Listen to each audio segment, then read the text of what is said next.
दोस्तों सोचो हमारी धरती एक घर है। इस घर के अलग अलग रूम्स होते हैं जहाँ अलग अलग काम होता है। वैसे ही अर्थ के अलग अलग जोन्स होते हैं जिन्हें हम स्फीयर्स बोलते हैं।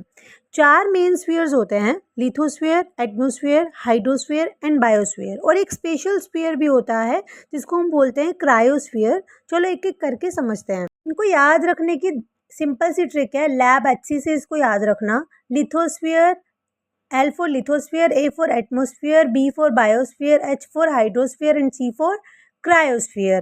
पहले आता है लिथोस्फीयर। लिथो का मतलब क्या है? स्टोन। ये धरती की सॉलिड वॉल है, क्रस्ट और अपर मेंटल, जिसमें रॉक्स, सॉयल, माउंटेन्स और कॉन्टिनेंट्स आते हैं। मतलब जो ज़मीन पे हम चल रहे हैं ना, वो लिथोस्फीयर है। इसके बाद आता है एटमॉस्फेयर। एटमॉस्फेयर को सिंपल लैंग्वेज में समझो, एक हवा का ब्लैंकेट जो अर्थ के ऊपर छत की तरह काम करता है। मतलब अर्थ को सराउंड करता है किससे? लेयर ऑफ एयर से। इसी की वजह से ऑक्सीजन मिलती है, ओजोन हमें यूवी रेस से बचाता है इसी लेयर में, और वेदर फिनोमेना भी इसी लेयर में सबसे ज़्यादा देखने को मिलते हैं। उसके बाद हम हाइड्रोस्फीयर पे जंप करते हैं before we move to biosphere. उसके बाद ही समझ में आएगा। हाइड्रोस्फीयर मतलब पानी, हाइड्रो का मतलब पानी। इसमें सारे oceans, rivers, lakes, glaciers, ground water, जिसमें भी पानी होता है वो सब कुछ हाइड्रोस्फीयर में आता है। धरती का 71% पार्ट जो है वो पानी से कवर्ड है, लेकिन फ्रेश पानी जो हम यूज़ करते हैं वो सिर्फ छोटी सी परसेंटेज में है, दैट इज़ 1%। मतलब जो ये 71% है उसमें से 97% जो है वो ओशियंस का है, 2.7% फ्रेश वाटर जो ग्लेशियर्स और आइस कैप्स में स्टोर है, और यूजेबल वाटर जो हम यूज़ कर रहे हैं वो सिर्फ 1% है। ठीक है। उसके बाद बायोस्फीयर की अगर हम बात करें, this is called life supporting zone. जब हम इन तीनों को मिला देते हैं, मतलब रॉक्स, हवा, पानी, एनिमल्स, प्लांट्स, ह्यूमंस, सबको मिला के क्या बनता है? एक बहुत बड़ा बायोस्फीयर। तो ये it is a combination of lithosphere, atmosphere and hydrosphere. उसके बाद एक स्पेशल स्फीयर आता है, दैट इज क्रायोस्फीयर। जहाँ भी वर्ड क्रायो आ जाए इसका मतलब होता है आइस। जो वाटर फ्रोजन फॉर्म में होता है उसको हम क्रायोस्फीयर बोलते हैं। ये 10% अर्थ सरफेस को कवर करता है, और सबसे ज़्यादा कहाँ देखने को मिलता है? अंटार्कटिका में। इम्पोर्टेंस क्या है? बहुत जगह पे इसकी इम्पोर्टेंस है। जैसे क्लाइमेट रेगुलेटर का काम करता है। क्या करता है ये? आइस का सबसे ज़्यादा हाई एल्बिडो होता है। एल्बिडो का क्या मतलब होता है? कि जो सोलर एनर्जी सन से हमारे पास आ रही है, हमारी अर्थ पे गिर रही है, इस वजह से कभी ग्लोबल वार्मिंग भी हो रहा है, तो वो सोलर एनर्जी को आइस जो है वो रिफ्लेक्ट बैक कर देती है अर्थ के सरफेस से, और जिसकी वजह से क्या होता है? ग्लोबल कूलिंग होती है। ठीक है। तो ये क्लाइमेट रेगुलेटर का भी काम करता है। इसके बाद सी लेवल, मतलब सी लेवल को कंट्रोल का काम। अगर आइस शीट्स मेल्ट होती हैं तो सी लेवल बढ़ जाता है। ठीक है। तो ये सी लेवल राइज का भी काम करता है। उसके बाद फ्रेश वाटर स्टोरेज। जो फ्रेश वाटर है वो कहाँ पे स्टोर हो रहा है? ग्लेशियर्स में, आइस कैप्स में। मतलब जो 70% वर्ल्ड का फ्रेश वाटर है ना, वो यहीं पे स्टोर होता है। उसके बाद क्लाइमेट चेंज इंडिकेटर, मतलब क्लाइमेट चेंज हो रहा है तो उसको इंडिकेशन रहा है, क्रायो दे सकता है। जैसे अगर मान लो ग्लोबल वार्मिंग हुई तो ग्लेशियर्स जो है वो रिट्रीट करेंगे, जिसकी वजह से क्रायोस्फीयर जो है वो श्रिंक हो जाएगी, जिसकी वजह से हमें पता चलेगा कि क्लाइमेट में कुछ ना कुछ चेंज आ रहा है। पे एक बहुत इंपॉर्टेंट टर्म आती है जिसको हम बोल रहे हैं परमाफ्रोस्ट थ्रोइंग। अब ये परमाफ्रोस्ट क्या है? परमा का मतलब है परमानेंट, फ्रोस्ट का मतलब है जमा हुआ, मतलब परमानेंटली जमा हुआ। वो जमीन को लगातार डाल या उससे ज़्यादा टाइम तक जमी हुई है, उसी को हम बोल रहे हैं परमाफ्रोस्ट। ये पोलर रीजन्स और हाई माउंटेन्स की तरफ आपको देखने को मिल जाएगी। और ये परमाफ्रोस्ट के अंदर सिर्फ बर्फ़ नहीं होती, सॉइल, रॉक्स और डेड प्लांट्स, एनिमल्स, ये सब चीज़ों के रिमेन्स भी मिल, मरे हुए प्लांट्स, एनिमल्स, ये सब चीज़ें मिल जाएंगी। ठीक है। अब उसका थोइंग, थोइंग क्या है? जब ग्लोबल वार्मिंग की वजह से टेम्परेचर बढ़ता है तो ये पिघलना शुरू कर देती है। ठीक है। और पिघलने को ही हम थोइंग बोल रहे हैं, परमाफ्रोस्ट थोइंग बोल रहे हैं। अब इसके इफेक्ट्स क्या क्या हैं? इसके पिघलने से क्या हो रहा है? उसके अंदर ग्रीन हाउस गैसेस निकल रही हैं, जैसे मीथेन निकल गया, या फिर सी लेवल में राइज हो रहा है, तो इसके इफेक्ट्स पड़ रहे हैं। तो ये टर्म बहुत नई होती है, तो this is called permafrost thawing. अब आते हैं हम लेयर्स ऑफ एटमॉस्फेयर पे। जो ब्लैंकेट ऑफ एयर है जो अर्थ को सराउंड कर रहा है, उसकी भी लेयर्स हैं अलग अलग। तो हम इसको बहुत ईजी तरीके से समझेंगे। लेयर्स क्या क्या हैं? Troposphere, stratosphere, mesosphere, thermosphere, exosphere. जैसे जैसे हम ऊपर की तरफ जाएंगे, आप आसमान से ऊपर ऊपर ऊपर ऊपर जाते जाओ, आपको ये लेयर्स में दिखने को मिलेंगी और इनके बीच में जो है वो पोज मिलता है हमको। जैसे कि ट्रोपोस्फियर और स्ट्रेटोस्फियर के बीच में ट्रोपोपोज, स्ट्रेटो और मीजो के बीच में स्ट्रेटोपोज, मीजो और थर्मो के बीच में मीजोपोज, थर्मो और एक्सोस के बीच में थर्मोपोज। अब इसकी सीक्वेंस, हमने इसको सीक्वेंस में ही याद रखना है। अब इसकी सीक्वेंस को याद रखने के निमोनिक क्या है?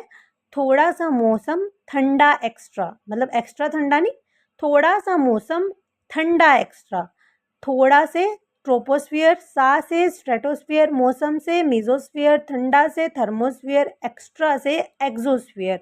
तो इससे हमको ये सीक्वेंस में याद रहेंगी। अब देखो हम इसको ना एक डायग्राम से समझेंगे और मैं यही सजेस्ट करूँगी कि आप जैसे जैसे मैं इसको समझाऊंगी आप वैसे वैसे आप अपने नोट्स से इसको समझते जाना, सो डैट आपको ज़्यादा अच्छे से क्लैरिटी हो। ठीक है, तो देखो सबसे पहले हम इसका बेसिक फंडा समझ लेते हैं कि हम इसको याद कैसे रखें। ठीक है, उसके बाद मैं इसकी डेप्थ में जाऊंगी। अब देखो जैसे जैसे आप आसमान में जाओगे ना, आप इमेजिन करो कि आप ऊपर आसमान में जा रहे हो, तो आप सबसे पहले क्या देखते हो? बादल। उसके बाद आप क्या देखते हो? Jet planes, aeroplanes. और उसके बाद आप क्या देखते हो? कि टूटता हुआ तारा देखते हो। और उसके ऊपर आप सैटेलाइट्स, जो आप देख भी नहीं पाते हो, इतनी ऊपर है वो लेयर में। ठीक है, उसके बाद स्पेस में जाते हो। तो आप इसको ऐसे याद रख सकते हो। और आप अगर इनका नाम याद रखना चाहते हो तो आप इनका नाम कैसे याद रख सकते हो? इस निमोनिक से, थोड़ा सा मौसम ठंडा एक्स्ट्रा, थोड़ा सा मौसम ठंडा एक्स्ट्रा। थोड़ा मीन्स ट्रोपोस्फियर, सा मीन्स स्ट्रेटोस्फियर, मौसम मीन्स मीजोस्फियर, ठंडा means thermosphere and extra means exosphere. अब हम इसकी डेप्थ में जाएंगे। ठीक है, ट्रोपोस्फियर जो है वो सबसे नीचे वाली लेयर है। यहीं पे क्लाउड्स बनते हैं, बारिश होती है, हवाएं चलती हैं, पूरा वेदर इसी में होता है, इसीलिए हम इसको वेदर चेंजिंग स्फीयर भी बोलते हैं। अब टेम्परेचर का इन्वर्जन देखना, टेम्परेचर कैसे कैसे बदल रहा है। जैसे आप नीचे से यहाँ जाओगे स्ट्रेटोस्फियर की तरफ, ट्रोपोस्फियर में टेम्परेचर जो है वो हाइट के साथ घटता हुआ नज़र आता है। ठीक है, आगे फिर बढ़ता हुआ आएगा, फिर घटता हुआ आएगा, फिर बढ़ता हुआ आएगा और घटता हुआ आएगा। इसको सिंपली याद ऐसे रखो कि सिर्फ ट्रोपोस्फियर में घट रहा है, उसके बाद बढ़ रहा है, फिर घट रहा है, फिर बढ़ रहा है, फिर घट रहा है, अल्टरनेटिवली बढ़ रहा है और घट रहा है। तो जब टेम्परेचर एल्टीट्यूड के साथ घटता है तो उसको हम लैप्स रेट बोलते हैं। अगर टेम्परेचर एल्टीट्यूड के साथ बढ़ रहा है तो उसको हम टेम्परेचर इन्वर्जन बोल रहे हैं, नेगेटिव लैप्स रेट बोल रहे हैं। लैप्स रेट का मतलब सिंपली ये होता है कि कोई चीज़ घट रही है, तो टेम्परेचर अगर घट रहा है तो that is positive lapse rate, लेकिन अगर बढ़ रहा है तो वो नेगेटिव हो गया, है ना। तो एज सिंपल एज दैट। अब ट्रोपोस्फियर हमने पढ़ लिया। अब इसके बाद अगर हम स्ट्रेटोस्फियर की बात करते हैं तो stratosphere is well known for ozone layer. Ozone layer यहाँ पे आपको मिलेगी जो हमें किससे बचा रही है? यूवी रेज से बचाती है, और यहाँ पे इसी की वजह से टेम्परेचर जो है बढ़ता है। और एक और फैक्ट मैंने अभी बताया था, बादलों के ऊपर एरोप्लेन्स, तो जेट प्लेन्स यहीं पे उड़ते हुए हमें नज़र आते हैं। उसके बाद हम आते हैं मीजोस्फियर पे। इसके ऊपर ही होती है मीजोस्फियर, और इसको अलग कौन करता है इन दोनों को? मीजोपोज, सॉरी स्ट्रेटोपोज। यहाँ पे क्या है? ट्रोपोपोज, यहाँ पे क्या है? स्ट्रेटोपोज, और यहाँ पे क्या है? मीजोपोज, फिर यहाँ पे क्या है? थर्मोपोज। ठीक है, इन सबको डिफ्रेंशिएट कौन कर रहा है? तो वो ये कर रहा है। मीजोस्फियर सबसे ज़्यादा कोल्डेस्ट लेयर मानी जाती है एटमॉस्फेयर की, सबसे ठंडी लेयर। जब भी कोई मिट्योर या शूटिंग स्टार, आपको टूटता हुआ तारा दिखता है, तो वो इसी लेयर में जल जाता है। ठीक है, इसी को हम बोलते हैं मीजोस्फियर। इसके बाद आते हैं हम थर्मोस्फियर पे। थर्मोस्फियर सबसे हॉटेस्ट लेयर मानी जाती है एटमॉस्फेयर की। यहाँ पे टेम्परेचर एल्टीट्यूड के साथ बढ़ता हुआ नज़र आता है, और यहाँ पे नॉर्दर्न लाइट्स या फिर ऑरोराज हमें देखने को मिलते हैं। बहुत सुंदर होता है ऑरोराज देखने में, बट ये सबसे ज़्यादा गर्म लेयर होती है। आपको थर्मो से ही समझ आ गया होगा, इतनी ज़्यादा गर्म लेयर है। 1000 डिग्री सेल्सियस यहाँ पे टेम्परेचर हो जा रहा है, तो आप समझ सकते हो। तो हमें सैटेलाइट्स, ऑरोराज, रेडियो कम्युनिकेशन आपको इसी लेयर में देखने के लिए मिलेगा। उसके बाद एक्सोस्फियर आता है। एक्सोस्फियर स्पेस से कनेक्टेड है। सबसे ऊपर एक्सोस्फियर है जो धीरे धीरे स्पेस में मिल जाता है। यहाँ सिर्फ हल्की गैसेस होती हैं जैसे हाइड्रोजन, हीलियम। बाकी की सारी जो भारी भारी गैसेस होती हैं वो नीचे होती हैं। ऊपर कौन सी गैसेस होती है, सिर्फ लाइट गैसेस होती हैं। इसके बाद सीधा आउटर स्पेस आ जाता है। ओके, बस सीधा ये वाली ट्रिक जो है याद रखना, सीक्वेंस याद रहेगी। अब कुछ पॉइंट्स ऐसे हैं जो एग्जाम पॉइंट ऑफ व्यू से बहुत इंपॉर्टेंट हैं, जैसे हेट्रोस्फीयर, होमोस्फीयर और कर्मन लाइन। अब होमोस्फीयर क्या है? होमो का मतलब सेम, जहाँ पे जो गैसेस है वो वेल मिक्सड होती हैं। तो ये वाला रीजन हमें कौन सा मिलता है? ट्रोपोस्फीयर से लेके लोअर थर्मोस्फीयर तक, मतलब थर्मोस्फीयर, लोअर थर्मोस्फीयर तक का जितना भी एरिया है ये सारा होमोस्फीयर है। यहाँ पे जो गैसेस हैं वो वेल मिक्सड हैं। और उसके ऊपर का एयर मतलब लेयर, मतलब कि अपर थर्मोस्फीयर और एक्सोस्फीयर किस में आता है?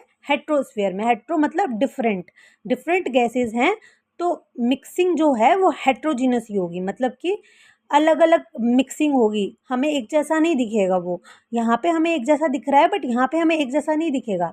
अब इसको दोनों को सेपरेट कौन कर रहा है? हेट्रोस्फीयर और होमोस्फीयर को सेपरेट कौन कर रहा है? Karman line. कर्मन लाइन को क्या बोलते हैं हम? ऑफिशियल स्पेस बाउंड्री बोलते हैं। यहाँ से स्पेस शुरू हो जाता है, ये आउटर स्पेस की तरफ जाने लगता है, इसलिए हेट्रोस्फीयर और होमोस्फीयर को अलग किया गया है, और उसको अलग कौन कर रहा है? Karman line. ठीक है, so this is all about layers of atmosphere. I hope you guys liked it, and if you guys liked it, do subscribe to my channel and stay tuned for the next video of people development and environment. Thank you and take care.